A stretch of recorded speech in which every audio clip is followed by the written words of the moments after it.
50년 만의 기록적인 폭설이었다. 서울의 하늘은 찢어진 소미불처럼 회색 눈을 토해냈고 도시는 거대한 얼음 상자 속에서 기능을 멈췄다. 강북의 가장 높은 곳, 평창동의 언덕 위, 철옹성처럼 서 있는 티마인디에스 벤처스의 의장. 강태민의 저택은 그 혼돈 속에서 유일하게 고요한 섬이었다. 통유리창 밖으로 펼쳐지는 재난 영화 같은 풍경은 그저 벽난로의 불빛을 더욱 아늑하게 만드는 배경에 불과했다. 그는 10년산 싱글 몰트 위스키가 담긴 잔을 흔들며 런던 지사와 연결된 화상회의 화면을 차갑게 응시하고 있었다. 그때였다. 인터콤에서 날카로운 알림음이 울렸다. 이 시간에, 이 날씨에 방문객이란 있을 수 없는 일이었다. 죄송합니다. 의장님. 집사의 당황한 목소리가 스피커를 통해 흘러나왔다. 어떤 여자가 아이 셋을 데리고 정문 앞에서 쓰러질 것 같습니다. 행색이 남루합니다. 경찰에 신고하겠. 강태민은 미간을 찌푸렸다.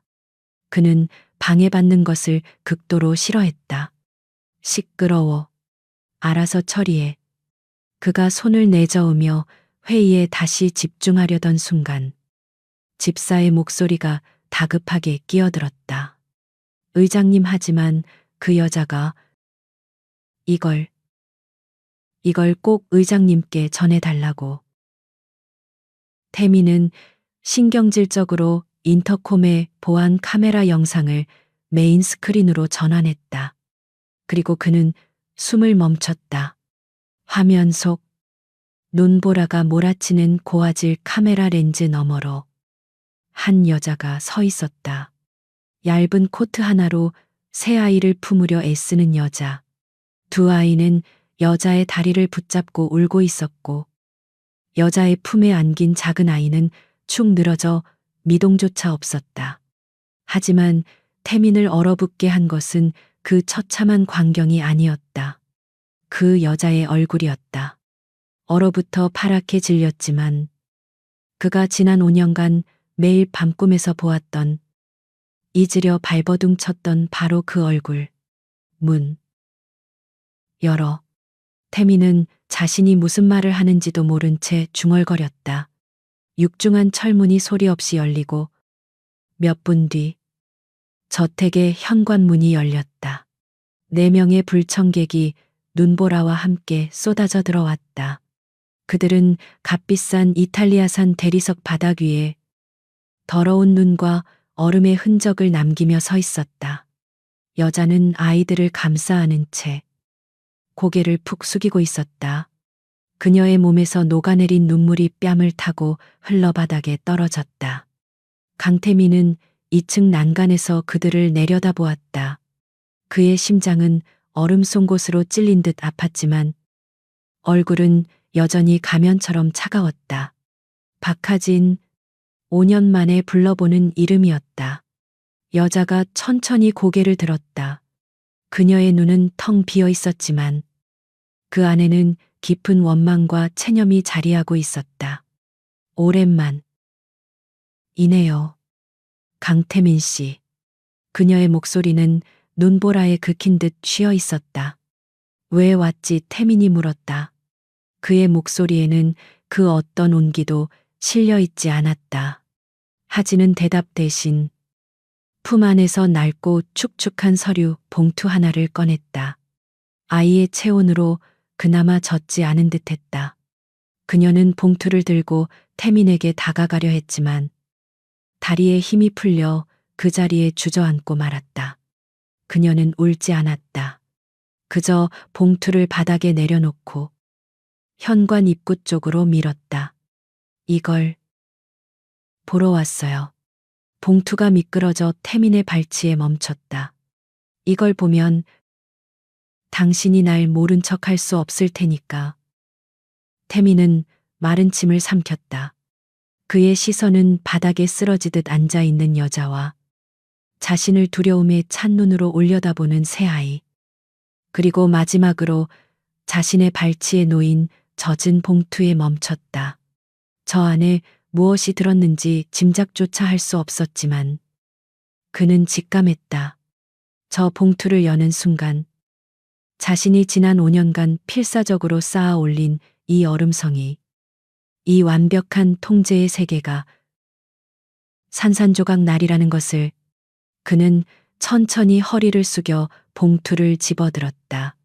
강태민은 2층 난간 위에 미라처럼 서 있었다. 축축하고 눅눅한 서류 봉투의 감촉이 그의 비싼 캐시미어 스웨터 소매를 통해 불쾌하게 전해졌다. 그는 마치 오물이라도 만진 듯 봉투를 쥔 손가락 끝을 찌푸렸다. 그는 시선을 내려 자신의 완벽한 공간을 침범한 이물질들을 바라보았다. 바닥에 웅크린 여자, 박하진, 그리고 그녀 뒤에 숨어 경의와 공포가 뒤섞인 눈으로 자신의 집을 훑어보는 작은 아이들. 거대한 벽난로의 불빛이 아이들의 겁에 질린 눈망울에 반사되어 일렁였다. 일어나.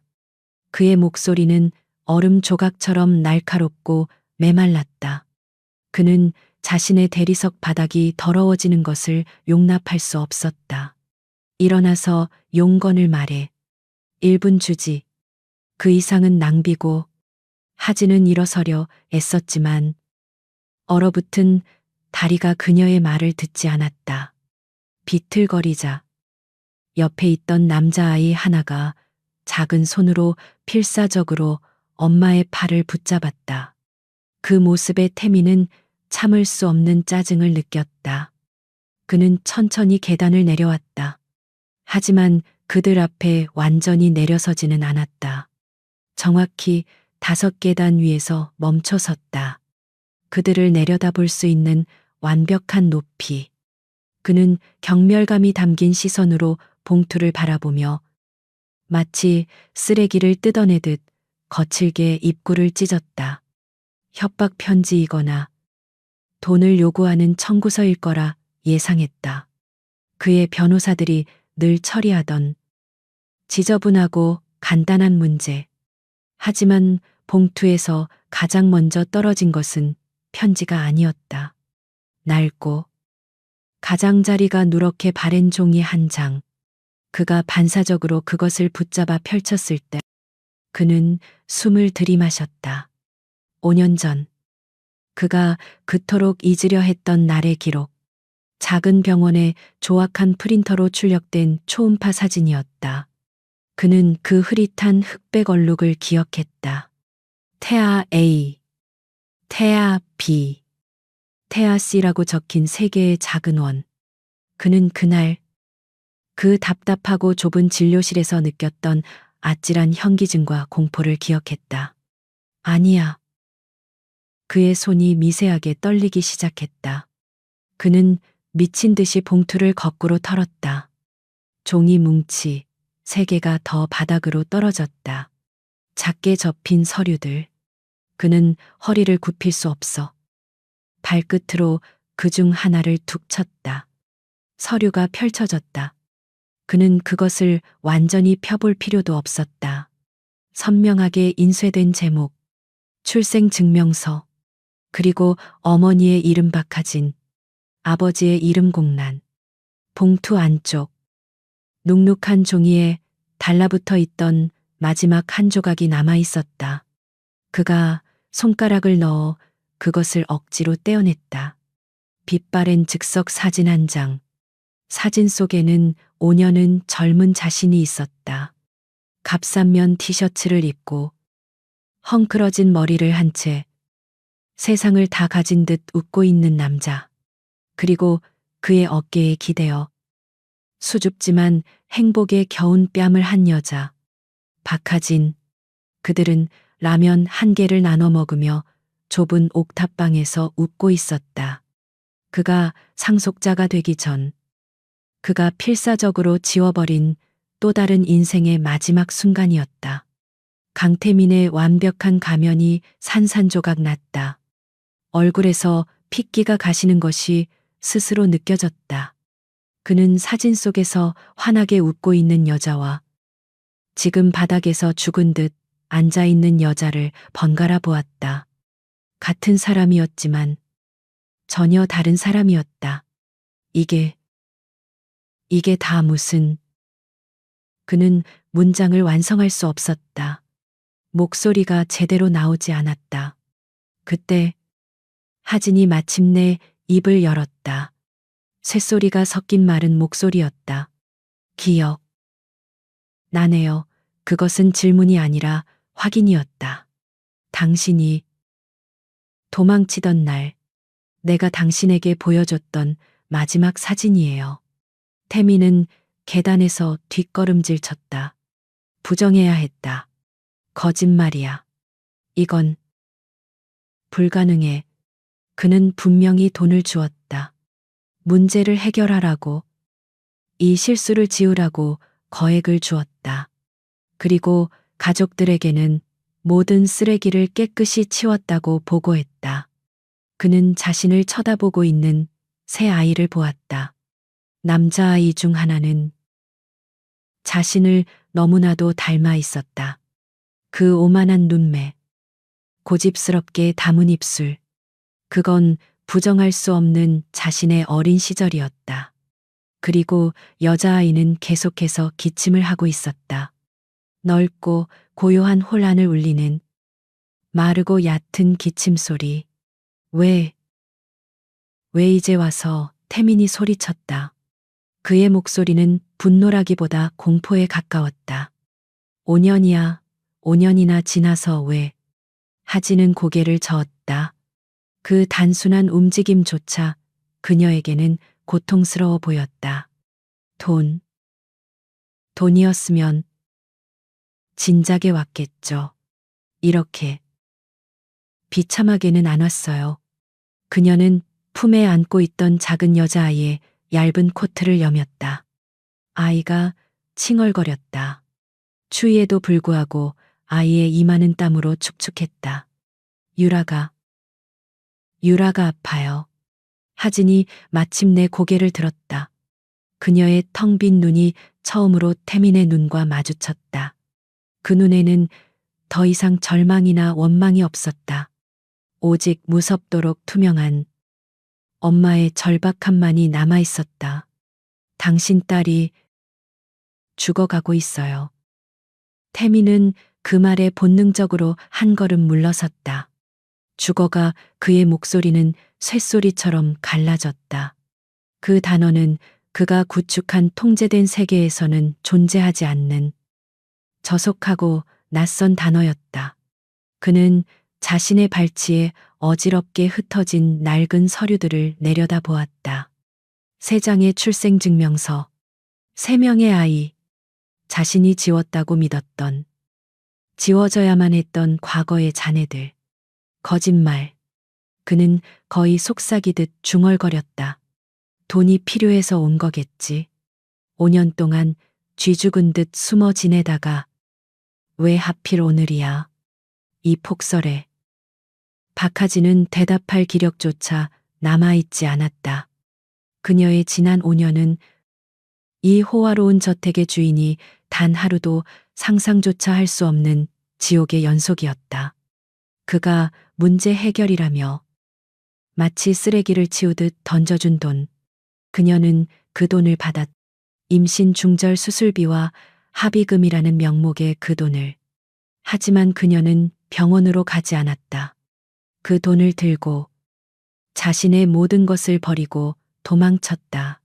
그녀는 서울에서 가장 해가 들지 않는 가장 싼 옥탑방을 구했다. 그리고 그곳에서 병원의 도움도 없이 거의 혼자서 새 아이를 낳았다. 그녀의 몸은 쌍둥이도 아닌 새 쌍둥이의 출산으로 완전히 망가졌지만 단 하루도 쉴 틈이 없었다. 낮에는 허름한 식당 주방에서 설거지를 했고 밤에는 편의점 야간 아르바이트를 했다.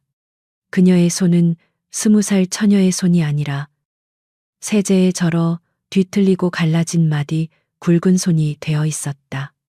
아이들은 아빠라는 단어를 배울 기회조차 없었다.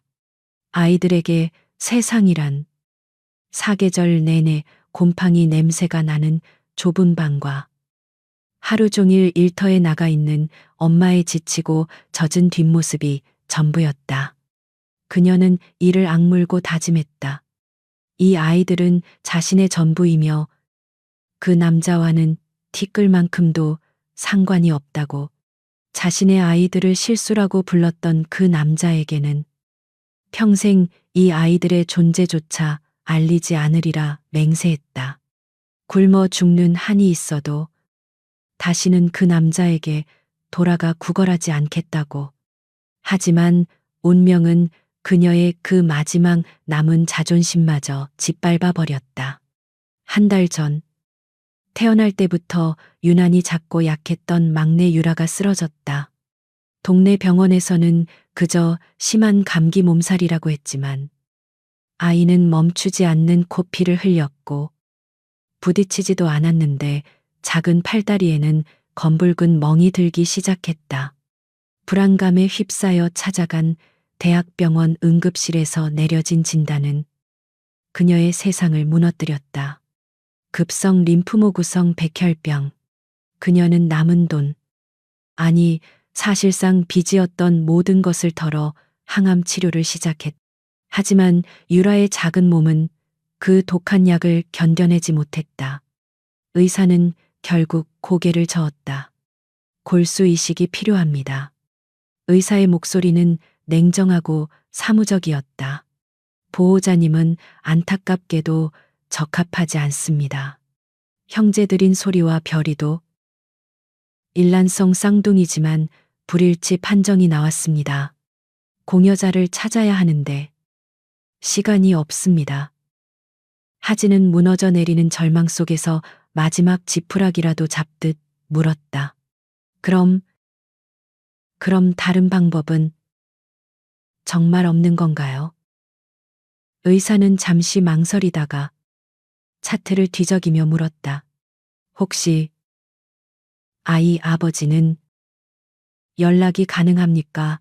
이런 경우 부모 자식 간의 조직적 합성 항원 일치 확률이 가장 높습니다.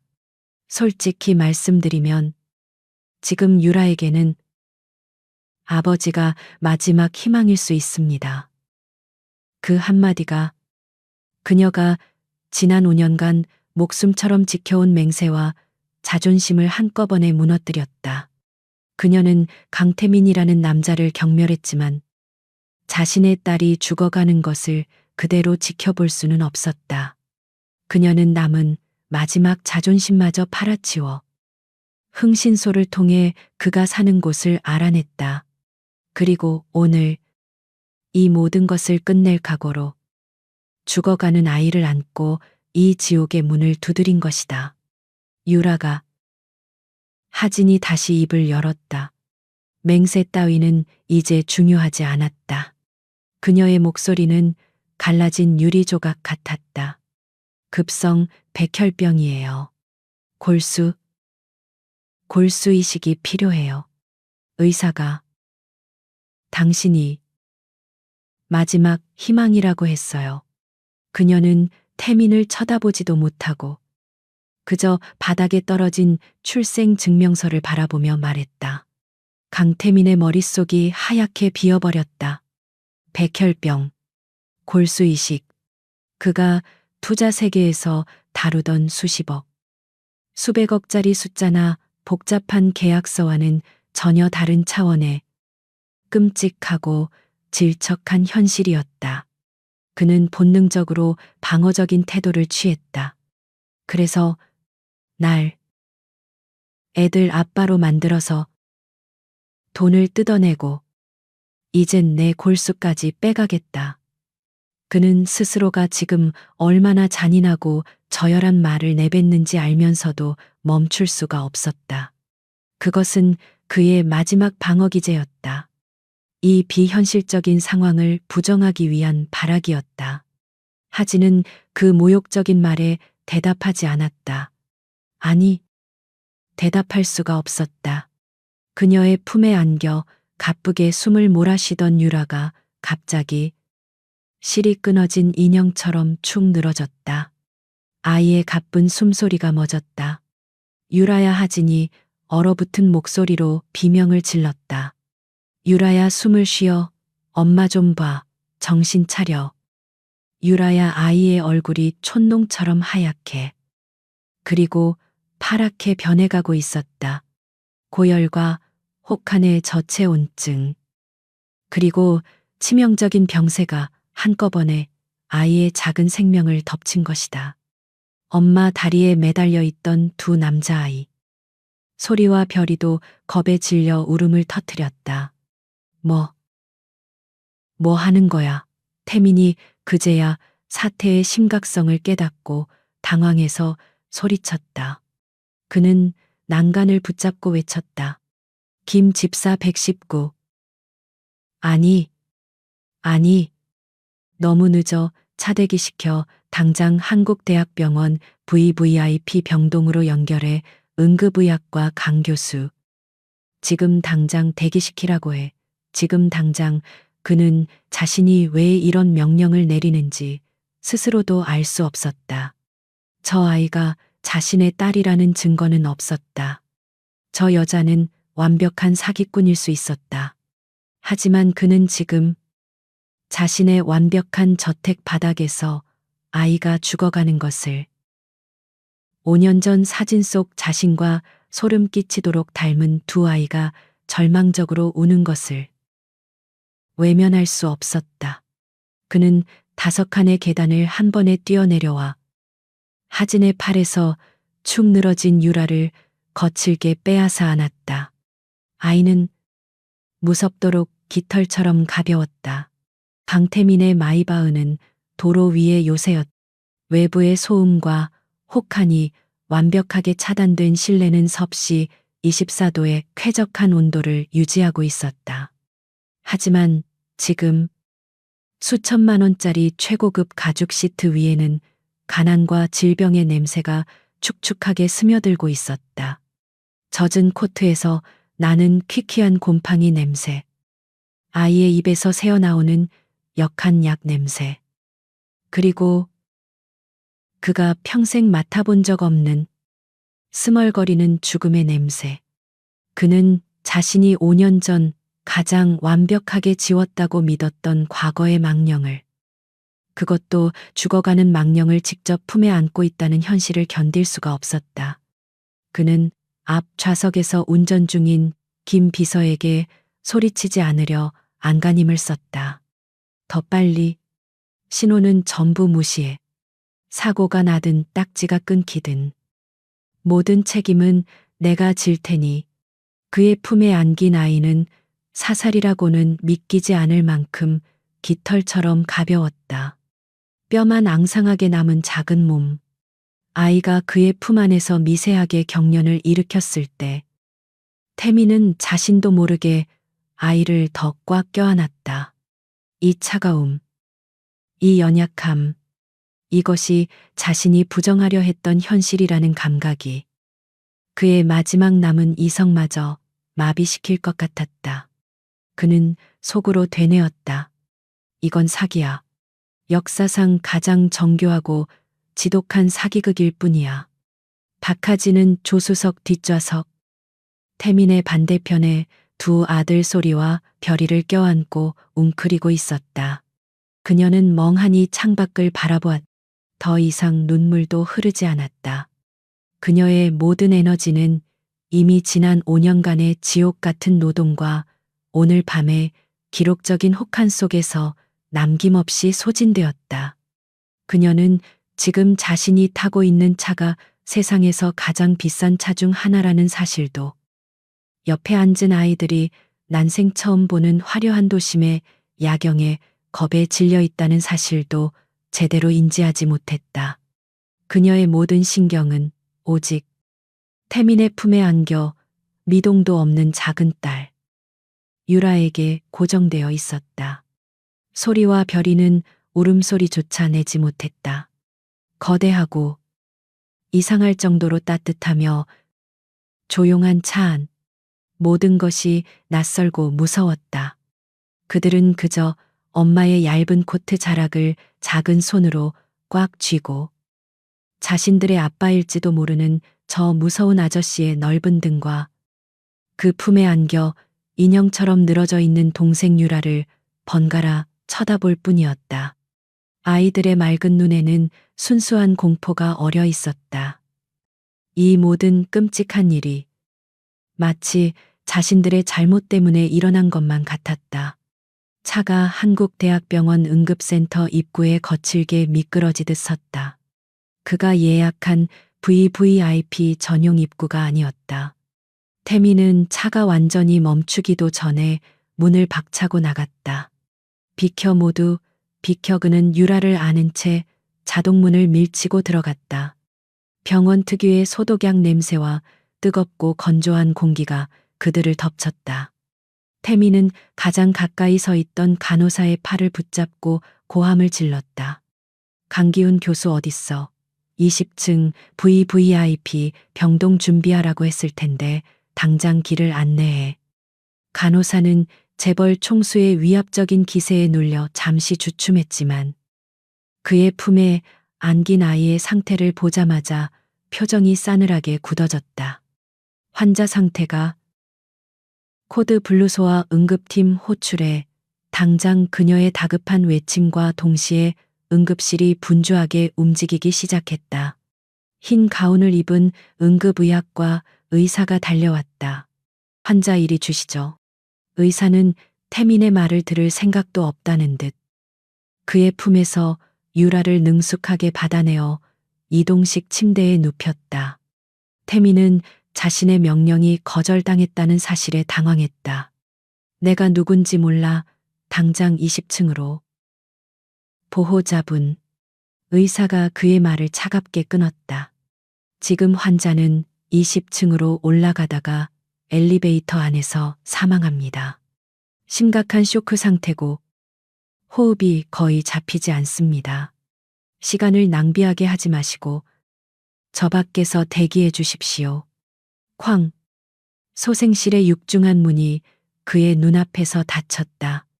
그가 가진 수천억의 재산과 막강한 권력이 저 닫힌 문 앞에서 처음으로 아무런 힘도 발휘하지 못하는 순간이었다. 응급실 대기실은 한밤중임에도 불구하고 각종 사고 환자들과 보호자들로 혼란스러웠다. 공기 중에는 소독약 냄새와 고통의 찬 신음소리, 보호자들의 낮고 절망적인 울음소리가 뒤섞여 있었다. 박하진과 두 아들은 이 모든 풍경에 압도당했다. 그들은 차갑고 딱딱한 플라스틱 의자 가장 구석자리에 마치 죄인처럼 웅크리고 앉았다. 아무도 그들에게 말을 걸지 않았고 그들은 아무에게도 말을 걸 수 없었다. 그들은 이 깨끗하고 밝은 절망의 공간에 속하지 않은 완벽한 이방인이었다. 한태민은 그들과 멀찍이 떨어져 복도에 서 있었다. 그는 휴대폰을 귀에 대고 낮은 목소리로 누군가에게 계속해서 지시를 내리고 있었다. 병원장 연결해. 당장. 지금 상황이 어떻게 돌아가는 건지 1분 단위로 보고받아야겠어. 그는 이 통제 불가능한 상황을 어떻게든 다시 자신의 소나기에 넣으려 했었다. 하지만 그의 손은 남들 눈에 띄지 않게 미세하게 떨리고 있었고 그의 캐시미어 스웨터에 묻은 아이의 축축하고 역한 흔적이 불쾌하게 그의 감각을 찔러댔다. 얼마나 지났을까? 일시간이 1년처럼 흘러갔다. 마침내 소생실의 문이 열리고 아까의 그 젊은 의사가 걸어 나왔다. 그는 마스크를 벗으며 지친 얼굴로 따로 떨어져 있는 태민과 하진을 번갈아 보았다. 보호자분. 두 분 다 오시죠. 의사는 그들을 구석에 있는 작은 상담실로 이끌었다. 일단 급한 불은 껐습니다. 저체온증과 쇼크 상태는 겨우 잡았지만 상태가 매우 심각합니다. 의사는 차트 몇 장을 테이블 위에 펼쳐 놓았다. 하나는 급성 림프모 구성 백혈병, 고위험군입니다. 보호자분께서 이미 알고 계셨던 것 같군요. 하진은 고개를 끄덕일 힘도 없이 그저 의사의 입만 멍하니 바라보았다. 문제는 의사가 말을 이었다. 오늘 폭설 속에서 무리하게 이동한 것이 치명타가 되었습니다. 현재 폐혈증 증세를 보이고 있고 무엇보다 혈소판 수치가 거의 0에 가깝습니다. 태민이 참지 못하고 끼어들었다. 그의 목소리는 여전히 방어적이고 날카로웠다. 그래서 결론이 뭡니까? 돈이 얼마나 듭니까? 필요한 약이 있으면 말해요. 미국이든 유럽이든 당장 공수해 오면 될 거 아닙니까? 의사는 재벌 총수의 오만한 말을 가로막지 않고 끝까지 들었다. 그리고는 조용히, 아주 조용히 고개를 저었다. 강태민 의장님, 지금은 돈이 문제가 아닙니다. 의사는 태민의 눈을 똑바로 바라보았다. 화나는 지금 전신에서 내부 출혈이 일어나고 있습니다. 내부 출혈. 태민이 기계적으로 되물었다. 그는 그 단어의 의미를 애써 이해하고 싶지 않았다. 박하진 씨, 의사가 하진에게로 시선을 돌렸다. 유라, 화나. 혹시 최근에 코피가 나거나 피를 토한 적이 있습니까? 하진이 그제야 초점 없는 눈동자를 들어 올렸다. 오늘 오는 길에 차 안에서 검붉은 것을 조금 토했어요. 의사는 깊은 한숨을 내쉬었다. 위장 출혈입니다. 혈소판이 없어서 피가 멎질 않습니다. 지금 당장 응급수혈과 혈소판 집중 투여를 시작하겠지만 이건 밑 빠진 독에 물 붓기입니다. 임시 방편일 뿐입니다. 의사는 결론을 내렸다. 근본적인 치료가 필요합니다. 골수 이식 외에는 답이 없습니다. 그는 이미 하진의 검사 기록을 확인한 듯 했다. 어머니는 불일치 판정을 받으셨군요. 의사는 이제 한태민을 정면으로 그리고 아주 집요하게 응시했다. 그 눈에는 비난도 호기심도 없었다. 오직 환자를 살려야 한다는 의사로서의 냉정한 의무감뿐이었다. 함께 온 두 아이도 즉시 검사를 진행해야 합니다. 그리고 아버지. 태민은 그 아버지라는 자신과 가장 어울리지 않는 단어에 심장이 멎는 것 같았다. 강태민 의장님. 만약 의장님께서 아이의 아버지시라면 지금 당장 조직적 합성 항원 검사를 위한 체열을 해야 합니다. 태민은 차가운 상담실 벽으로 뒷걸음질 쳤다. 이것은 사기극이어야만 했다.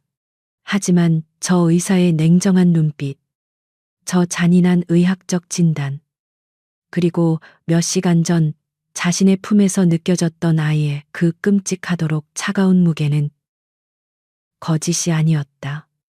그는 완벽하게 코너에 몰렸다.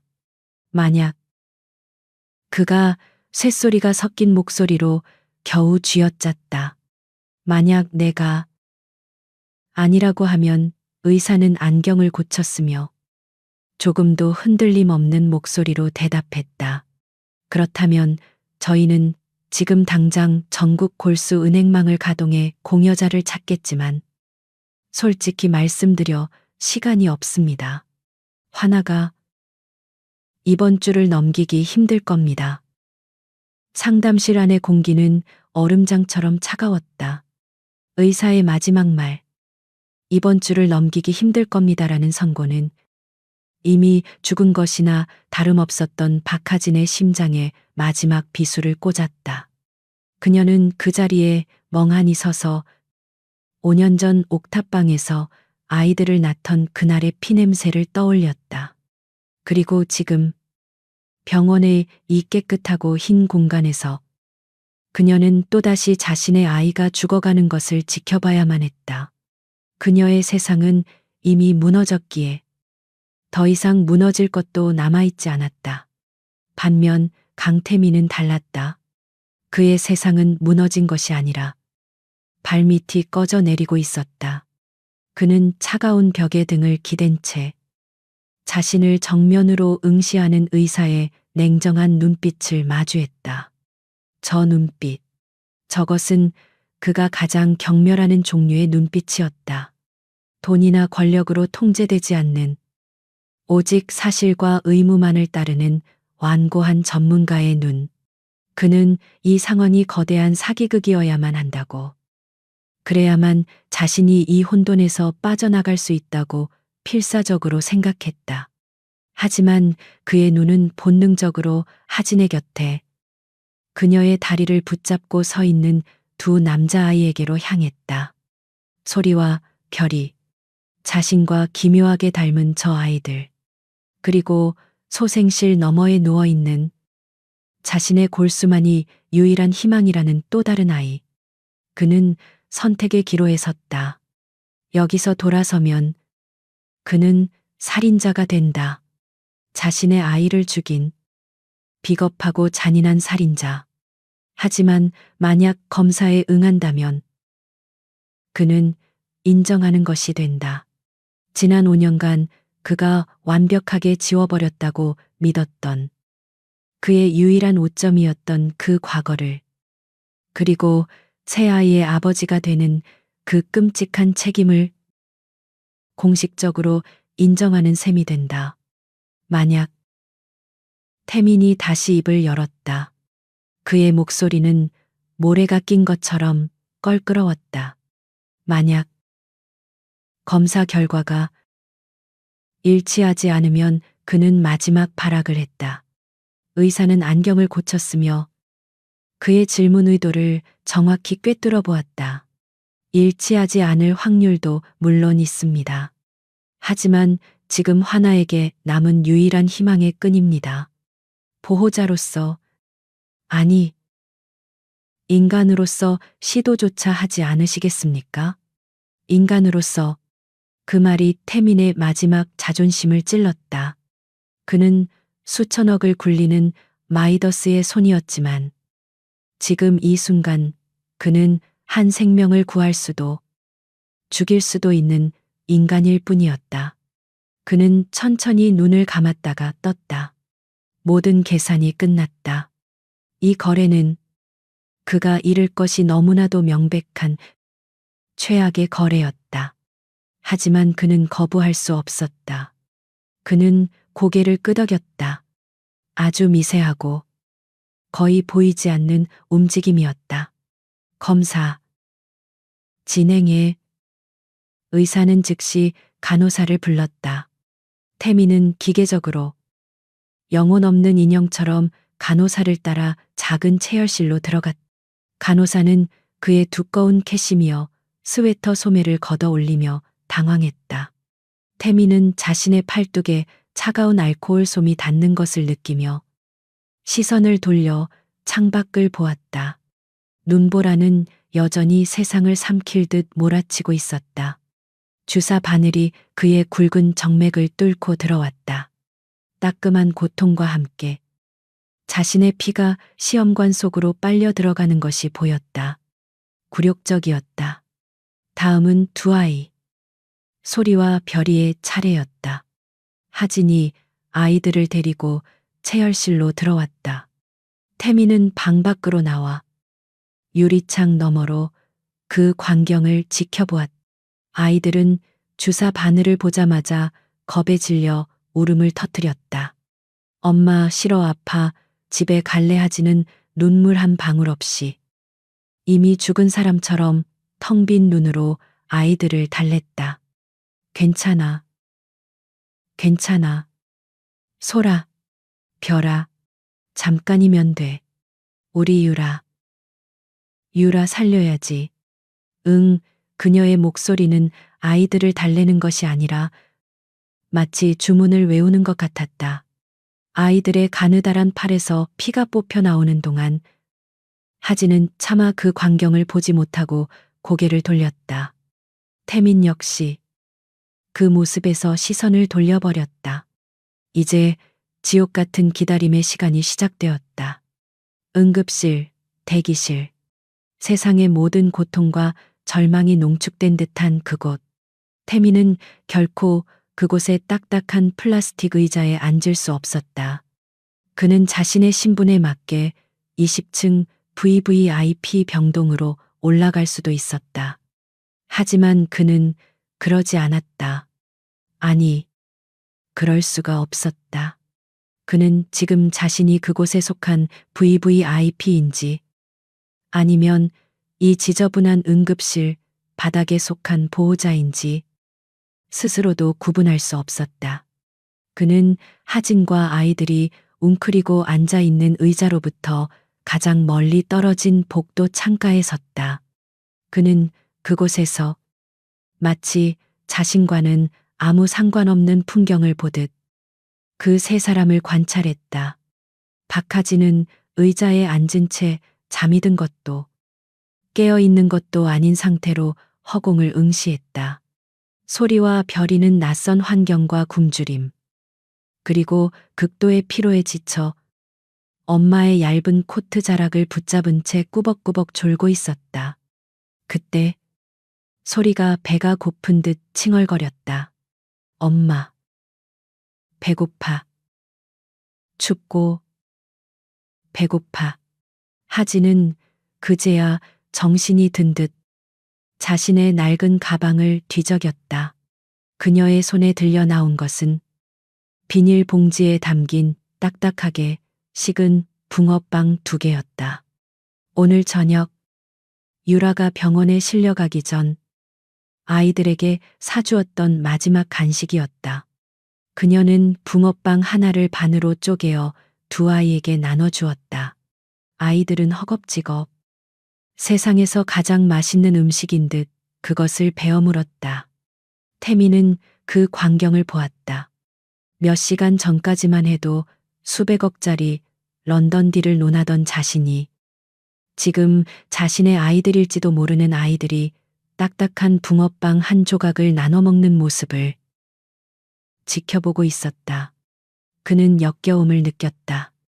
그들의 가난이 역겨웠고 이 모든 상황을 만든 박하진이 역겨웠다. 그리고 무엇보다도 그 광경을 보며 자신의 심장 어딘가가 불편하게 저려오는 자신 스스로가 가장 역겨웠다. 그는 5년 전 라면 1개를 나눠 먹으며 행복해하던 그 사진을 떠올렸다. 그땐 자신도 저렇게 웃을 수 있었다. 돈과 권력이 생기기 전 모든 것이 단순하고 명쾌했던 시절. 그는 이 복잡하고 더러운 감정에서 벗어나고 싶어 미칠 것 같았다. 그는 김 비서에게 전화를 걸어 당장 20층을 준비시키라고 소리치려던 참이었다. 그때 상담실 문이 열리고 아까의 그 응급의학과 의사가 다시 걸어 나왔다. 그의 얼굴은 기다림에 지친 다른 보호자들의 얼굴만큼이나 피로에 절어 있었다. 그는 복도 양끝에 따로 서 있는 태민과 하진을 향해 걸어왔다. 하진은 의사의 얼굴을 보자마 SK 튕기듯 일어섰고 소리와 별이도 잠에서 깨어 엄마 뒤에 숨었다. 의사는 태민과 하진의 중간 지점에 멈춰 섰다. 그의 손에는 데이터가 떠 있는 태블릿 PC가 들려 있었다. 응급실의 차가운 형광등 불빛이 그의 안경 아래 반사되었다. 검사 결과가 나왔습니다. 의사의 목소리는 낮고 건조했다. 태미는 자신의 심장이 멈추는 것을 느꼈다. 우선 DNA 검사 결과가 먼저 나왔습니다. 의사는 태블릿 화면을 태민에게 돌렸다. 강태민 의장님. 의사는 태민을 똑바로 바라보며 말했다. 조스조. 999%. 여기 있는 솔, 별, 그리고 중환자실의 유라 환아까지. 세 아이 모두 의장님의 친자가 맞습니다. 태민의 세상이 멈췄다. 하지는 그 말에 아무런 반응도 보이지 않았다. 그녀에게는 이미 알고 있는 사실을 확인하는 것일 뿐이었다. 그리고 의사가 태블릿 화면을 넘겼다. 더 중요한 것은 의사는 이번에는 하진과 태민을 번갈아 보았다. 그의 표정은 아까보다 훨씬 더 복잡하고 읽어내기 어려웠다. 조직적 합성항원. 골수 검사 결과입니다. 의사는 깊은 한숨을 내쉬었다. 유라, 화나와 의장님은 의사의 시선은 한태민의 얼굴에 고정된 채 그 어떤 감정도 담고 있지 않았다. 유라 화나와 의장님은 그는 태블릿 PC의 화면을 다시 한번 확인하고는 차갑고 건조한 사실을 선고했다. 조직적 합성항원 검사 결과 불일치입니다. 정적이 흘렀다. 응급실 복도에 혼란스러운 소음이 갑자기 아득하게 멀어졌다. 불일치. 그 세 글자는 태민의 머릿속에서 아무런 의미도 찾지 못하고 부유했다. 그는 이상한 감정에 휩싸였다. 그것은 안도감이었을까? 자신이 이 끔찍한 굴레에서 벗어났다는, 더 이상 이들과 피를 섞지 않아도 된다는 비겁한 안도감, 아니면 자신의 몸마저, 자신의 피마저 저 아이를 거부했다는 데서 오는 알 수 없는 패배감이었을까? 그는 자신이 아버지라는 사실이 999% 증명되었음에도 불구하고 정작 가장 결정적인 순간에는 아버지가 될 수 없다는 이 잔인한 아이러니를 이해할 수 없었다. 그는 거래를 하려 했지만 거래 자체가 성립되지 않았다. 하지만 그가 자신의 복잡한 감정을 추스르기도 전에 그의 옆에서 무언가 무너져 내리는 소리가 들렸다. 픽. 소리도 없는 무너짐이었다. 박하진이었다. 그녀는 의사의 그 불일치라는 선고를 듣는 순간 지난 5년간 그녀의 몸을 간신히 지탱하고 있던 마지막 실한 가닥이 끊어져 버렸다. 그녀는 비명을 지르지도 울부짖지도 않았다. 그저 텅 빈 눈으로 허공을 한번 바라보더니 전원이 꺼진 인형처럼 그대로 바닥을 향해 쓰러졌다. 엄마, 엄마, 왜 그래? 곁에 서 있던 소리와 별이가 기겁하며 쓰러진 엄마에게 매달렸다. 아이들은 엄마가 왜 갑자기 쓰러졌는지 이해하지 못했다.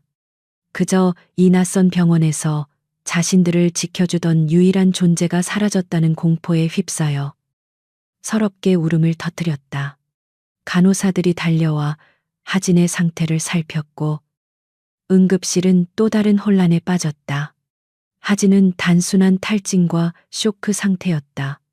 죽은 것이 아니었지만 그녀의 영혼은 이미 죽은 것이나 마찬가지였다. 의사는 그 광경을 무덤덤하게 바라보다가 다시 태민에게 시선을 돌렸다. 그의 임무는 아직 끝나지 않았다. 하지만 그가 입을 열었다. 그의 목소리에 아주 미세한 새로운 가능성이 실려 있었다. 저희는 아버님의 검사가 급했기에 먼저 보고 드린 것이고 체열한 김에 함께 온 형제들의 검사도 동시에 진행했습니다. 태민은 이 상황이 지긋지긋했다. 그래서 첫째, 강솔군은 안타깝게도 불일치입니다. 의사는 잠시 말을 끊고 엄마의 옷자락을 붙잡고 겁에 질려 울고 있는 작은 아이 별이를 바라보았다. 하지만 둘째, 강별 군 의사는 태민과 그리고 간호사의 부축을 받아 간신히 몸을 일으킨 하진을 번갈아 보았다. 강별 군의 조직적 합성항원이 유라, 화나와 100% 완벽하게 일치합니다. 100%. 그 숫자는 태민에게 불일치보다 더 큰 충격으로 다가왔다. 하진은 자신의 귀를 의심했다. 그녀는 초점 없는 눈을 들어 의사를 바라보았다. 뭐라고요? 별이가 완벽한 공여자라는 뜻입니다. 의사가 말했다.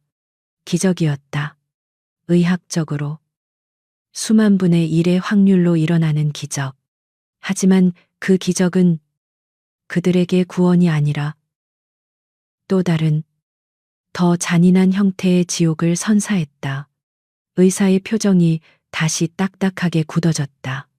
물론 그가 말을 이었다. 기증자가 만 4세에 유아라는 것은 심각한 윤리적, 의학적 문제를 동반합니다.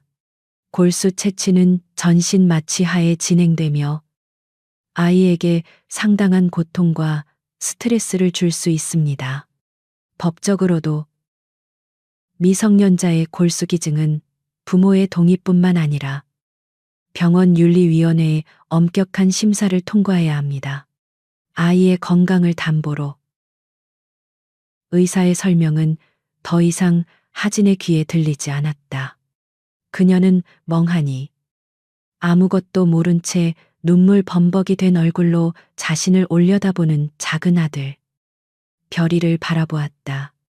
그리고 중환자실에 누워 죽어가고 있는 작은 딸 유라를 떠올렸다. 한 아이를 살리기 위해 다른 아이를 고통 속에 밀어 넣어야 한다. 그것도 자신의 손으로. 그녀는 유라의 엄마였지만 동시에 별이의 엄마이기도 했다. 신은 어째서 그녀에게 이런 선택을 강요하는가? 그녀는 차라리 자신이 불일치 판정을 받았던 그 순간의 절망이 지금 이 기적의 순간보다 덜 고통스러웠다고 생각했다. 그때 이 모든 광경을 제3자처럼 지켜보던 강태민이 움직였다. 그는 이 새로운 변수를, 이 복잡한 윤리적 딜레마를 자신이 가장 잘하는 방식으로 해석하고 있었다. 그는 더 이상 기증자가 아니었다. 그는 환자의 아버지도 아니었다. 그는 이 모든 상황을 통제하고 해결해야 하는 책임자이자 이 거대한 수술의 투자자가 되어야 했다. 그는 자신의 쓸모를, 자신의 역할을 마침내 찾았다. 그는 주머니에서 휴대폰을 꺼냈다. 그의 목소리는 더 이상 흔들리지 않았다. 차갑고 빠르고 명확한 지시가 흘러나왔다. 김비서, 지금 당장 병원장을 내 방으로 올려보내. 아니, 내가 병원장실로 가지. 그리고 대한민국 최고의 소아 골수 이식팀을 알아봐. 서울대든 아산이든 상관없어. 이 시간부로 그 팀 전체를 이 병원으로 인수해. 그는 전화를 끊지 않고 말을 이었다. 20층 VVIP 병동. 지금 당장 전체를 비워. 내일부터 그곳은 소아 무균실이 될 거야. 유라. 그리고 별이 두 아이를 위한 최고의 의료 환경을 구축해. 돈은 숫자에 불과하다고 전해. 그는 전화를 끊고 망연자실한 채 주저앉아 있는 박하진을 내려다보았다. 그의 눈에는 더 이상 경멸이나 혼란이 없었다. 오직 거대한 프로젝트를 앞둔 CEO의 냉철함만이 남아 있었다.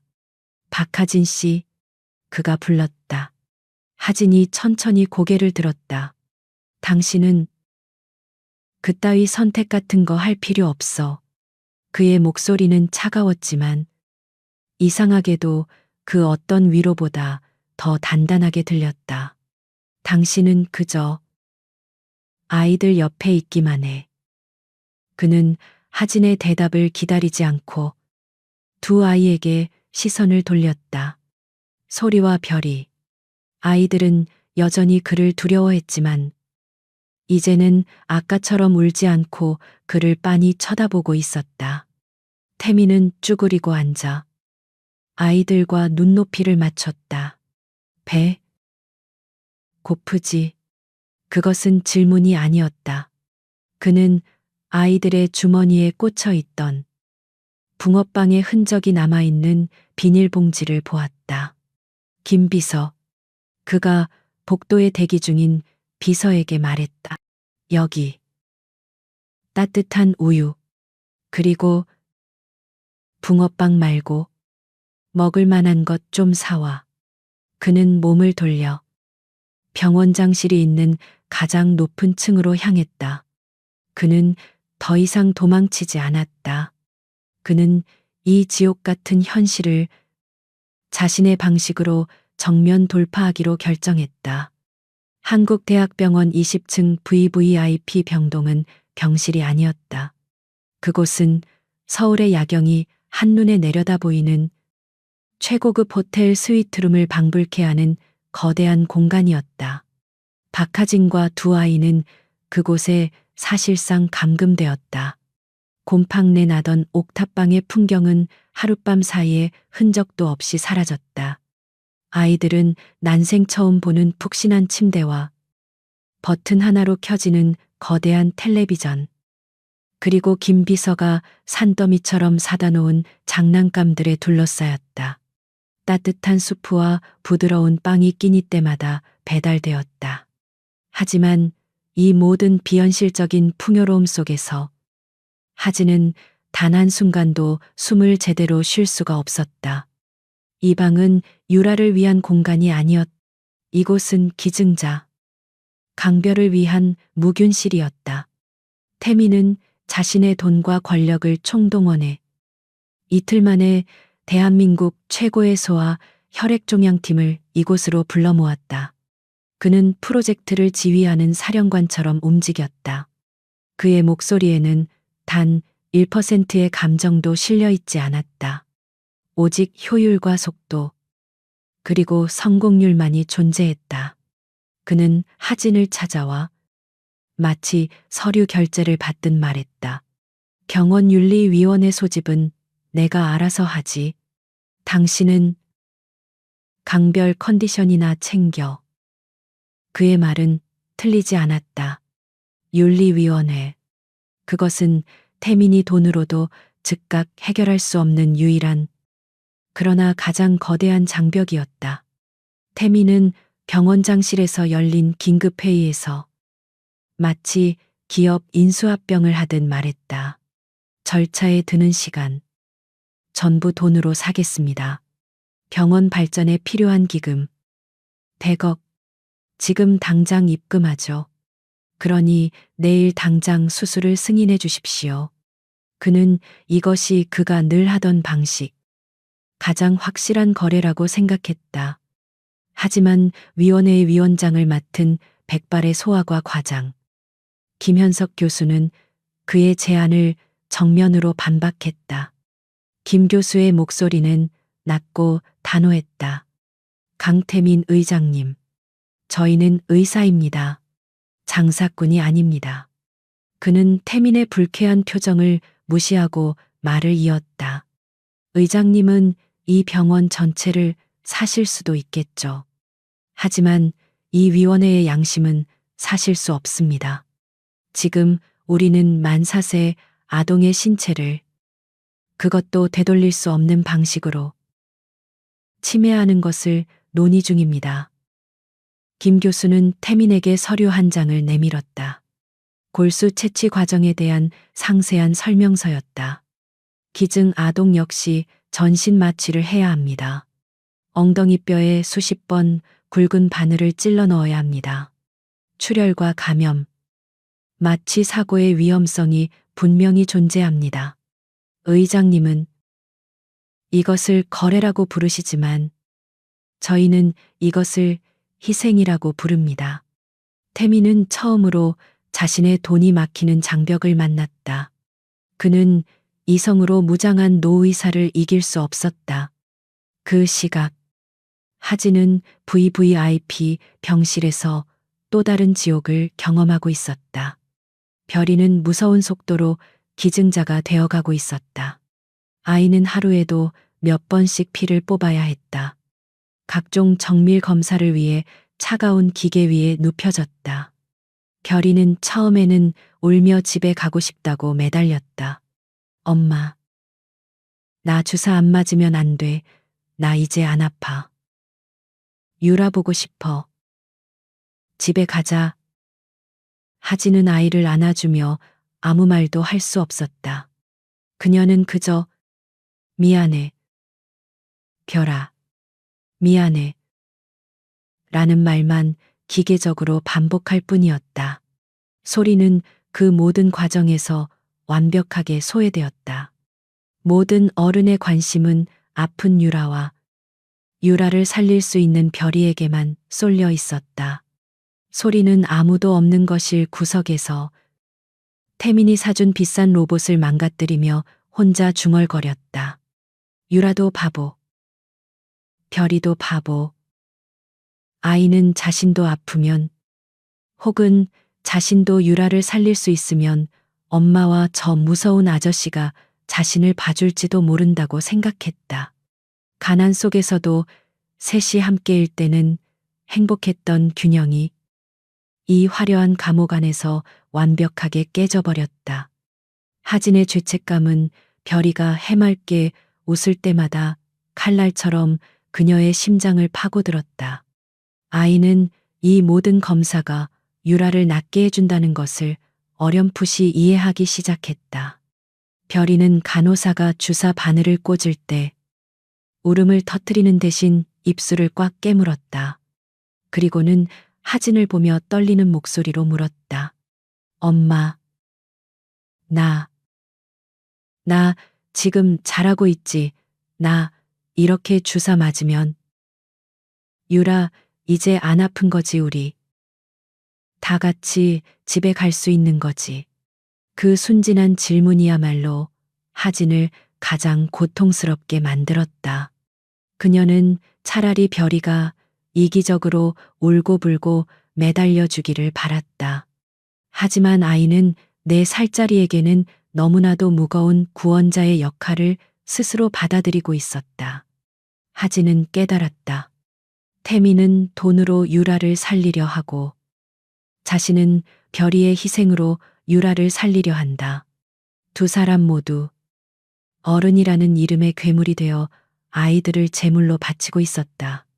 마침내 병원윤리위원회는 마지막 결정을 위해 하진을 소환했다. 태미는 이미 법적 아버지로서의 동의서에 서명한 후였다. 이제 모든 것은 하진의 입에 달려 있었다. 김현석 교수가 하진의 텅 빈 눈을 바라보며 무겁게 물었다. 박하진 씨, 강태민 의장님의 법적 동의는 확인했습니다. 하지만 저희 위원회는 아이의 주 양육권자인 어머니의 의지가 가장 중요하다고 판단합니다. 교수가 하얀 동의서를 그녀 앞으로 밀었다. 이 서류에 서명하는 순간 박하진 씨는 아들 강별군이 겪게 될 모든 의학적 고통과 위험을 인지하고 그것을 감수하겠다는 뜻이 됩니다. 어머니로서 진심으로 이 수술에 동의하십니까? 태미는 복도 저편에서 초조하게 이 모습을 지켜보고 있었다. 그는 하진이 당연히 1초의 망설임도 없이 서명할 것이라 생각했다. 유라를 살릴 유일한 방법이었으니까. 하지만 하진의 손은 움직이지 않았다. 그녀는 펜을 내려다 보았다. 이 펜 하나로 한 아이에게는 생명을, 다른 아이에게는 고통을 선물해야 했다. 그녀의 손이 사시나무처럼 떨리기 시작했다. 그녀는 유라의 엄마였지만 동시에 별이의 엄마이기도 했다. 그녀는 고개를 들었다. 교수님, 제가 별이를 먼저 만나보고 와도 될까요? 그녀는 서명하지 못했다. 윤리위원회실의 무거운 문이 열리고 박하진이 유령처럼 창백한 얼굴로 걸어 나왔다. 복도 저편에서 초조하게 서성거리던 강태민이 그녀의 빈손을 보고 순식간에 얼굴을 굳혔다. 그의 예상과 달리 그녀는 동의서에 서명하지 않고 그냥 나온 것이다. 그는 성큼성큼 다가와 그녀의 앞을 가로막았다. 그의 목소리는 분노와 불신으로 낮게 깔려 있었다. 뭐 하는 짓이야? 왜 그냥 나와 서명 안 했어? 그의 목소리에는 그녀의 망설임을 이해하려는 최소한의 배려도 없었다. 그에게 이것은 이미 결정된 사안이었다. 유일한 해결책이 눈앞에 있는데 이 비합리적인 여자가 시간을 낭비하고 있었다. 지금 장난에 유라가 죽어가고 있어. 당신도 봤잖아. 저 의사 늙은이들 때문에 망설이는 거야. 내가 다 해결한다고 했잖아. 당신은 그냥 펜으로 이름 석자만 쓰면 되는 거였어. 하진은 대답하지 않았다. 그녀는 태민을 스쳐 지나 아들 별이가 있는 2001호 병실을 향해 기계적으로 발걸음을 옮겼다. 그녀의 머리씨은 텅 비어 있었다. 태민의 분노 섞인 목소리는 마치 두꺼운 유리벽 너머에서 들려오는 소음처럼 아득하게만 느껴졌다. 그녀의 온 신경은 오직 자신이 지금부터 내려야 할 인간이 감히 내려서는 안 될 그 끔찍한 선택에만 집중되어 있었다. 그녀는 병실로 향하는 긴 복도를 걸으며 지난 며칠간의 기억을 떠올렸다. 별이의 가느다란 팔에 수시로 꽂히던 주사바늘, 아이가 전신 마취 검사를 위해 차가운 CT 기계 안으로 사라질 때 울음을 터뜨리는 대신 엄마를 보며 애써 미소 짓던 그 작은 얼굴. 그리고 그 모든 소동 속에서 아무도 자신을 봐주지 않는다는 것을 깨닫고 거실 구석에서 값비싼 로봇의 팔을 부러뜨리며 침묵에 잠겨 있던 또 다른 아들. 소리. 가난했지만 셋이 함께 좁은 옥탑방에서 웅크리고 잠들던 시절. 그때는 적어도 이런 선택을 강요당하지는 않았다. 굶주림은 고통스러웠지만 죄책감을 주지는 않았다. 하지만 지금 이 따뜻하고 화려한 감옥 안에서 그녀는 자신의 손으로 한 아이를 제단 위에 올려 다른 아이를 구해야 할 처지에 놓였다. 의사들은 그것을 의학적 고통이라고 불렀다. 태미는 그것을 효율적인 해결책이라고 불렀다. 하지만 그녀에게는 그것은 그저 또 다른 아이의 희생일 뿐이었다. 병실 문이 소리 없이 열렸다. 하진은 병실 안의 광경에 그 자리에 멈춰섰다. 강별은 푹신하고 거대한 침대 위에 앉아있지 않았다. 아이는 차가운 대리석 바닥 구석에 웅크리고 앉아 무언가를 가지고 놀고 있었다. 태민이 사준 수십만 원짜리 로봇이나 자동차 장난감이 아니었다. 그것은 옥탑방에서 가져온 유일한 물건. 때가 꼬질꼬질하게 묻은 낡은 플라스틱 공룡 인형이었다. 그것은 별이가 가장 아끼는 보물이었다. 아이는 엄마가 들어온 것도 모른 채 공룡 인형을 가지고 1인극을 하고 있었다. 괜찮아. 내가 구해줄게. 너 안 아프게 해줄게. 아이는 공룡 인형에게, 자신이 엄마에게, 그리고 유라에게 하고 싶었던 말을 대신하고 있었다. 하진은 가슴이 찢어지는 것 같았다. 그녀가 천천히 다가가자 그제야 별이가 고개를 들었다. 아이는 환하게 웃었다. 그 미소는 이 병실의 어떤 값비싼 조명보다도 밝았다. 엄마 나 또 피 뽑았어. 나 이제 주사 안 무서워. 아이가 자랑스럽게 자신의 팔뚝에 붙은 작은 반창고를 보여주었다. 그리고는 하진의 낯빛을 살피며 조심스럽게 물었다. 엄마, 나 이렇게 주사 계속 맞으면 유라 이제 일어나. 유라 일어나면 우리 집에 가는 거지. 나 여기 싫어. 너무 커.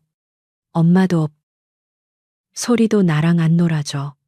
우리 빨리 옥탑방 가자. 응. 집에 가자.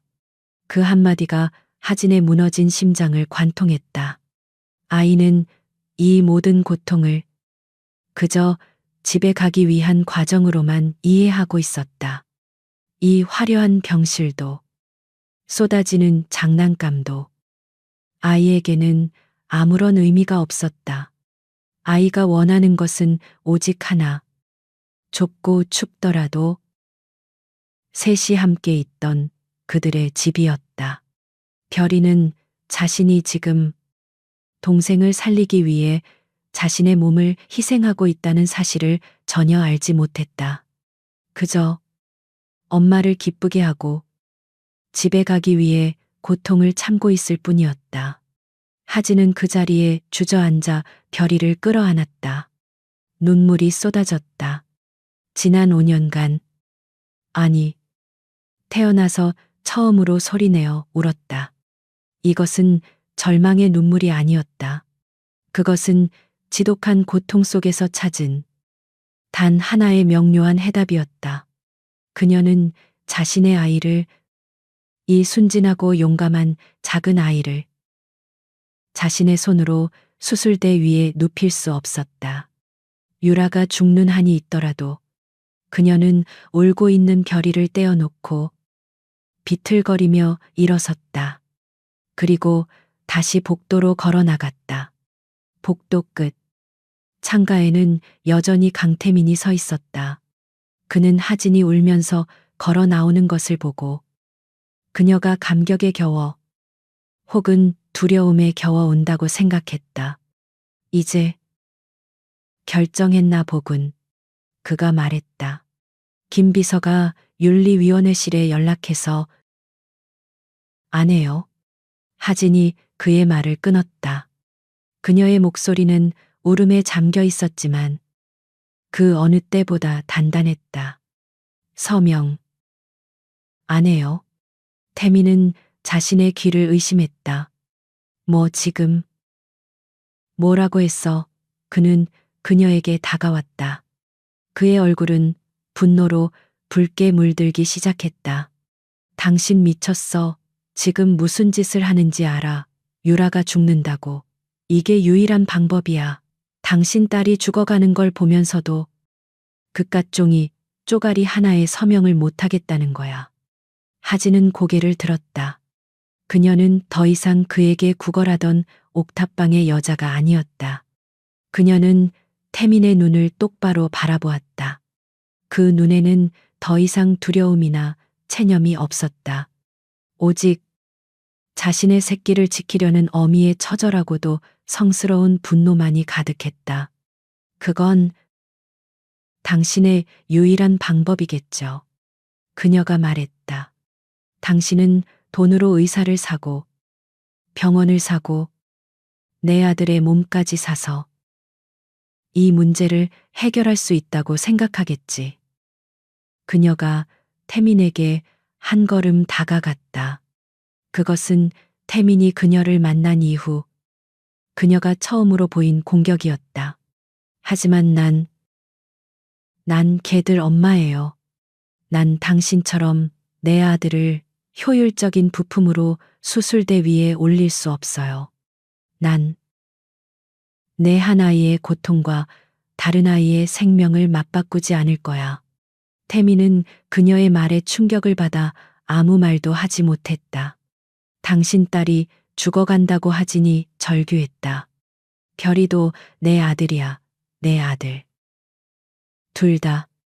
복도의 차가운 공기가 강태민의 거친 숨소리로 가득 찼다. 그는 박하진의 말을 그 안 한다는 세음절을 이해할 수 없다는 듯 혹은 이해하고 싶지 않다는 듯 그녀를 노려보았다. 그의 완벽하게 통제된 세계에서 아니오라는 대답은 특히 이런 절박한 상황에서의 아니오는 존재하지 않는 단어였다. 그것은 합리적인 선택이 아니라 감정적인 자살 행위처럼 보였다. 당신, 지금 제정신이야. 그의 목소리는 분노로 낮게 잠겨 있었다. 그는 하진의 어깨를 움켜잡았다. 그 소나기 힘은 5년 전 그녀가 기억하던 그 남자의 것이 아니었다. 모든 것을 잃을지도 모른다는 공포에 휩싸인 상처 입은 짐승의 것이었다. 유라가 죽어가. 당신도 들었잖아. 의사들이 유일한 방법이라고 했어. 그런데 당신은 당신 자존심 때문에. 아니, 도대체 이유가 뭐야? 내 돈이 더 필요해서 이러는 거야. 얼마면 돼? 그의 그 마지막 말에 하진의 텅 비어 있던 눈에 무언가 불꽃이 튀었다. 그것은 분노가 아니었다. 그것은 경멸이었다. 그녀는 자신의 어깨를 쥔 그의 손을 마치 더러운 것을 떼어내듯 거칠게 뿌리쳤다. 그녀는 그 반동으로 비틀거렸지만 쓰러지지 않았다. 그녀는 5년 만에 처음으로 그를 정면으로 마주하고 허리를 꼿꼿이 세웠다. 돈 그녀가 말은 웃음을 터뜨렸다. 그 웃음소리는 텅 빈 복도를 긁으며 울려 퍼졌다. 당신은 5년 전이나 지금이나 변한 게 하나도 없구나. 그녀는 병실에 들어갈 때 들고 갔던 5년 전 그날의 낡은 서류 봉투를 다시 들어 올렸다.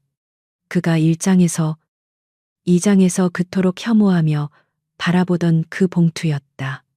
당신, 유라가 죽어간다고 했지. 당신이 지금 유라를 살리려 한다고.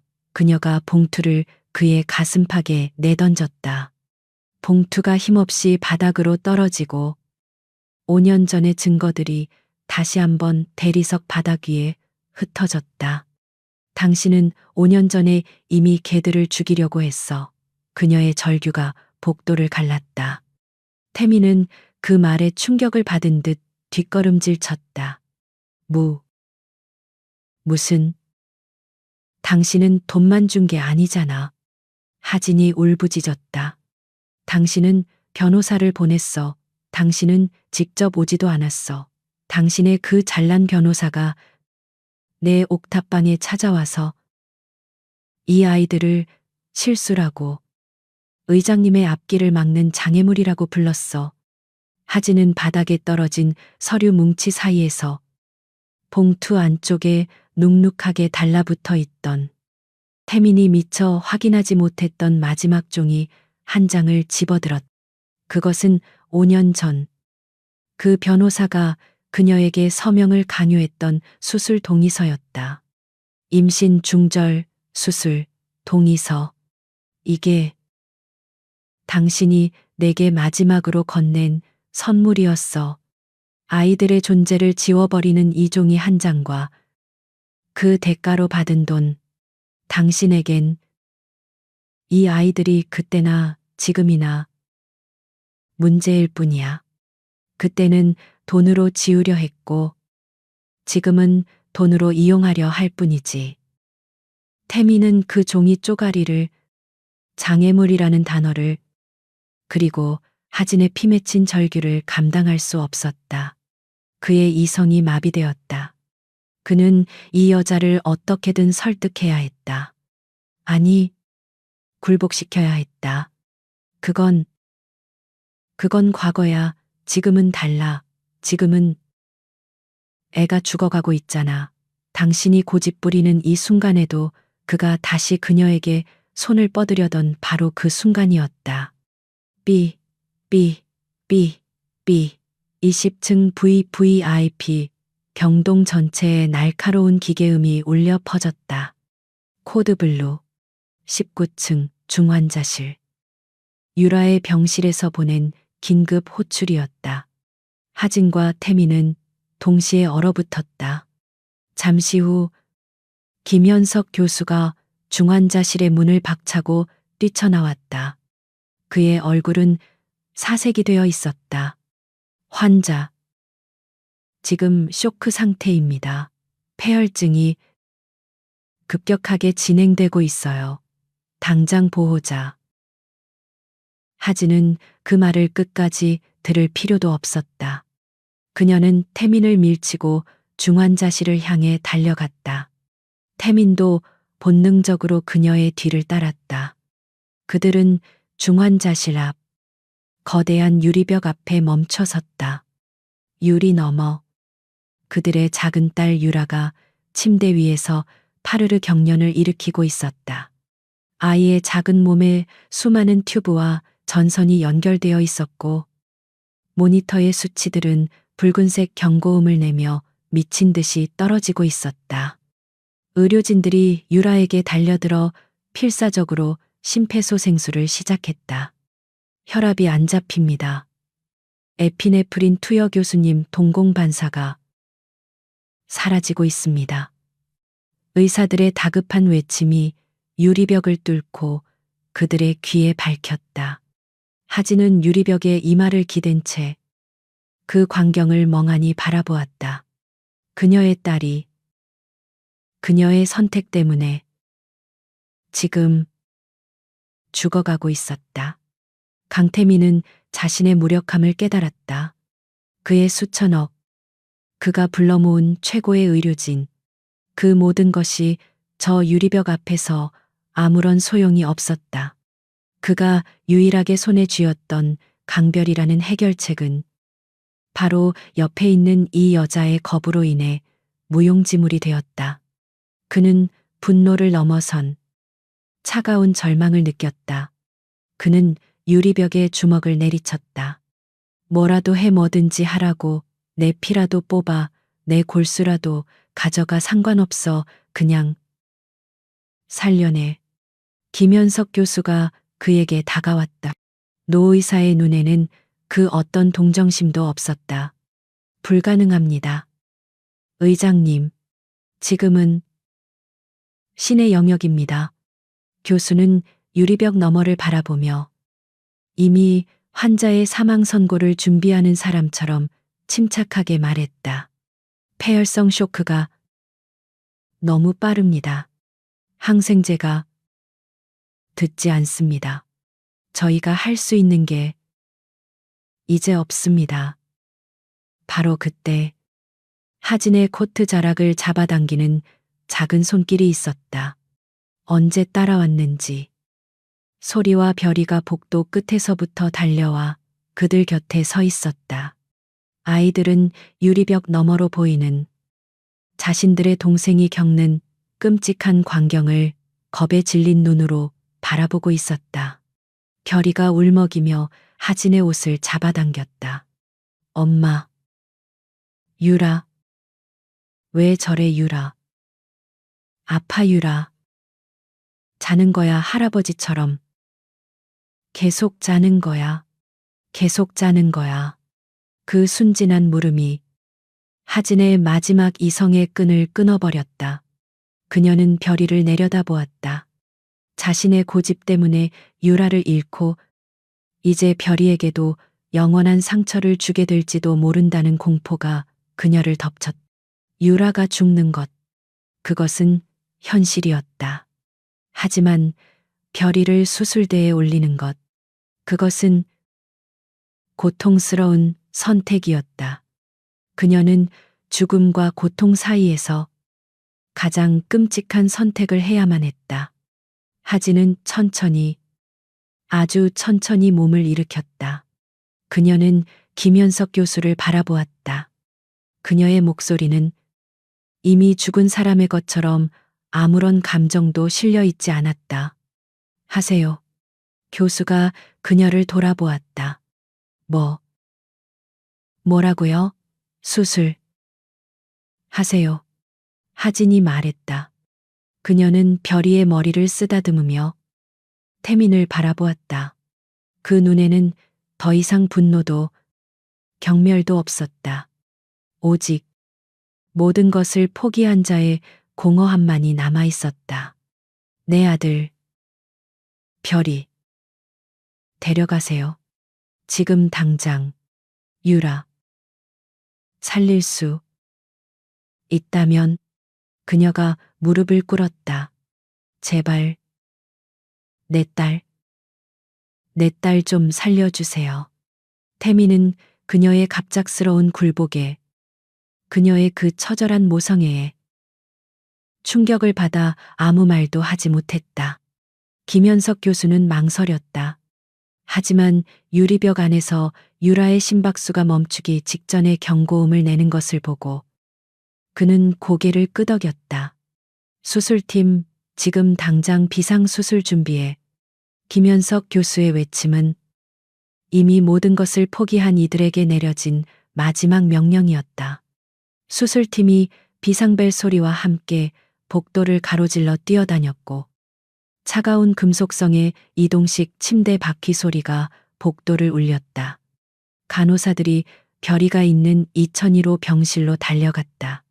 박하진은 그 자리에 주저앉은 채 자신의 아들이 간호사들의 손에 이끌려 나가는 모습을 멍하니 바라보았다. 별이는 울지 않았다. 아이는 그저 이 모든 혼란 속에서 엄마의 얼굴만을 필사적으로 찾고 있었다. 엄마 나 주사 맞으러 가 유라. 유라 이제 일어나는 거지. 그 순진한 물음이 하진의 심장을 산산조각 냈지만 그녀는 대답할 수 없었다. 그녀는 그저 고개를 끄덕였고 아이는 그제야 안심한 듯 미소를 지었다. 아이의 그 마지막 미소는 하진에게 영원히 지워지지 않을 낙인이 되었다. 강태민은 그 광경을, 어미와 아들의 그 잔인한 이별을 한 걸음 떨어진 곳에서 지켜보았다. 그는 자신이 이 비극의 연출자이자 동시에 가장 무력한 관객임을 깨달았다. 그는 돈으로 모든 것을 해결할 수 있다고 믿었지만 지금 그는 돈으로도 살 수 없는 가장 끔찍한 희생을 목격하고 있었다. 두 개의 수술실에 동시에 붉은 등이 켜졌다. 한쪽은 죽어가는 생명을 살리기 위한 방이었고 다른 한쪽은 살아있는 생명을 고통 속으로 밀어넣는 방이었다. 하진과 태미는 수술실 앞 보호자 대기실의 차가운 의자에 앉았다. 그들은 마치 약속이라도 한 듯 서로 가장 멀리 떨어진 복도 양끝에 자리를 잡았다. 시간은 더 이상 흐르지 않았다. 1분이 1년처럼 느껴지는 고통스럽고 점성 높은 정막이 그들 사이를 짓눌렀다. 태미는 자신의 손을 내려다보았다.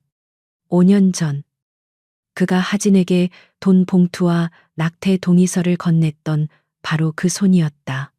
그는 항상 자신의 손이 마이더스의 손이라 불리는 것을 자랑스러워했다. 모든 것을 황금으로 바꾸는 손. 하지만 지금 그의 손은 그 어떤 것도 구해내지 못하는 그저 피를 묻히고 죄를 지은 더러운 손에 불과했다. 그는 처음으로 자신이 지독히도 경멸했던 5년 전 자신의 모습과 정면으로 마주해야 했다. 그는 비겁했다. 그는 도망쳤다. 그리고 그 대가가 지금 저 두 개의 수술실 안에서 치러지고 있었다. 하진은 기도하지 않았. 그녀에게는 더 이상 빌 수 있는 신도, 바랄 수 있는 기적도 남아있지 않았. 그녀는 그저 텅 빈 눈으로 수술실의 붉은 등만을 응시했다. 그녀는 유라가 살아나기를 간절히 원했지만 동시에 별이가 겪고 있을 고통을 생각하며 가슴이 찢어졌다. 한 아이의 생명과 다른 아이의 고통을 저울질해야 하는 이 지옥에서 그녀는 자신이 이미 엄마로서 실격했음을 깨달았다. 그녀가 유일하게 할 수 있는 일은 이 모든 고통이 끝나기만을 기다리는 것뿐이었다. 그때 대기실 구석에서 작은 그림자가 움직였다. 아무도 신경 쓰지 않았던 잊혀진 아이 소리였다. 소리는 울고 있는 엄마에게도 무섭게 서 있는 아저씨에게도 다가가지 못했다. 아이는 그저 자신과 똑같이 생긴 동생 별이가 사라진 수술실 문을 바라보고 있었다. 아이는 이 모든 상황을 이해할 수 없었다. 왜 유라는 아프고, 왜 별이는 주사를 맞으러 가야 하고, 왜 엄마는 계속 울기만 하는지. 아이는 조심스럽게 태민에게 다가갔다. 그가 자신의 아빠라는 사실도 모른 채 그저 그곳에 있는 유일한 다른 어른이었기 때문이었다. 소리는 태민의 비싼 바짓가랑이를 조심스럽게 잡아당겼다. 태민이 놀라 아래를 내려다보자 아이는 겁에 질린 눈으로 그를 올려다보며 물었다. 아저씨. 아이의 목소리가 작게 떨렸다. 별이도 할아버지처럼 계속 자는 거예요. 별이 다시 안 일어나요. 계속 자는 거냐는 그 물음에 태민의 심장이 멎는 것 같았다. 그는 이 순진한 질문에 담긴 무게를, 자신이 저지른 죄의 무게를 감당할 수 없었다. 그는 처음으로 무릎을 굽혀 아이와 눈높이를 맞췄다. 그는 무엇라 대답해야 할지 몰라. 그저 아이의 작은 어깨를 투박하게 감싸 안았다. 6시간이 흘렀다. 마침내 수술실에 붉은 등이 꺼졌다. 하진과 태민은 동시에 자리에서 일어섰다. 김현석 교수가 지친 얼굴로 걸어 나왔다. 그의 수술복은 땀과 피로 얼룩져 있었다. 수술은? 교수가 마스크를 벗으며 무겁게 입을 열었다. 성공. 했습니다. 골수 이식은 완벽하게 끝났습니다. 하진의 다리에 힘이 풀렸다. 하지만 교수의 목소리가 다시 낮아졌다. 유라 환아는 이미 쇼크 상태가 깊었습니다. 앞으로 48시간. 이틀이 고비입니다. 아이의 의지에 달렸습니다. 하진은 유라가 있는 중환자실로 가지 않았다. 그녀는 비틀거리며 별이가 있는 회복실로 달려갔다. 별이는 아직 마취에서 깨어나지 못했지만 고통스러운 듯 미간을 찌푸리고 있었다. 하진은 아이의 작은 손을 붙잡고 그제야 참았던 울음을 터뜨렸다. 미안해. 별아. 엄마가 미안해. 태민은 회복실 문 밖에 서서 그 모습을 차마 들어가지도 외면하지도 못한 채 지켜보았다. 그리고 그는 복도에 홀로 남겨진 소리를 바라보았다. 2달 후 지독했던 겨울이 끝나고 병원 정원에는 기적처럼 봄이 찾아오고 있었다. 하얀 목련이 막 꽃망울을 터뜨리기 시작했다. 유라는 여전히 병원에 있었지만 더 이상 중환자실이 아니었다. 하진은 휠체어에 앉아 하얀 비닐을 쓴 유라에게 따뜻한 햇볕을 쬐어주고 있었다. 유라는 면역력이 약해 야외 활동이 자유롭지 못했지만 창백한 얼굴에는 분명한 생기가 돌고 있었다. 소리와 별이는 정원 한쪽에서 이제는 서로 장난을 치며 흙을 만지고 있었다. 별이의 엉덩이에는 여전히 통증이 남아 있었지만 아이는 금세 회복했다. 그때 익숙한 차림의 남자가 정원으로 들어섰다. 강태민이었다. 그는 더 이상 값비싼 정장 차림이 아니었다. 평범한 면바지에 스웨터를 입은 그의 모습은 여전히 어색했지만 위압적이지는 않았다. 그는 매일 같은 시간에 이곳을 찾았다. 그는 그들 가족에게 다가가지 않았다. 그저 하진이 늘 앉아있는 벤치에서 몇 걸음 떨어진 곳에 앉아 아이들을 바라볼 뿐이었다. 그것이 그가 자신에게 허락한 유일한 아버지의 역할이었다. 그날도 태민은 말없이 벤치에 앉았다. 그는 손에 들고 온 따뜻한 종이봉투를 만지작거렸다. 그가 시선을 돌리자 하진이 그를 바라보고 있었다. 그들은 아무 말도 하지 않았다. 하지만 그들의 침묵 속에는 더 이상 분노나 경멸, 원망이 없었다. 그저 지독한 겨울을 함께 견뎌낸 사람들만이 공유할 수 있는 깊고 복잡한 유대감과 아직은 어색한 용서만이 남아 있었다. 태미는 천천히 일어섰다. 그는 아이들이 놀고 있는 곳으로 다가갔다. 소리와 별이가 그를 보고 잠시 경계했지만 도망치지는 않았다. 태미는 쭈그리고 앉아 아이들 앞에 종이봉투를 내밀었다. 봉투 안에는 김이 모락모락 나는 따뜻한 붕어빵이 가득 들어 있었다. 5년 전 그가 그토록 경멸했던 그 가난한 음식이었다. 따뜻할 때 먹어. 그의 목소리는 여전히 투박했다. 소리가 망설이다가 엄마를 한번 쳐다보았다. 하진이 작게 고개를 끄덕였다. 아이들이 환호하며 붕어빵을 집어들었다. 태미는 벤치로 돌아와 그들 곁에 앉았다. 50년 만에 폭설은 끝났다. 그리고 아주 길고 고통스러운 겨울이 지나 그들의 시간에도 마침내 첫 번째 봄이 오고 있었다.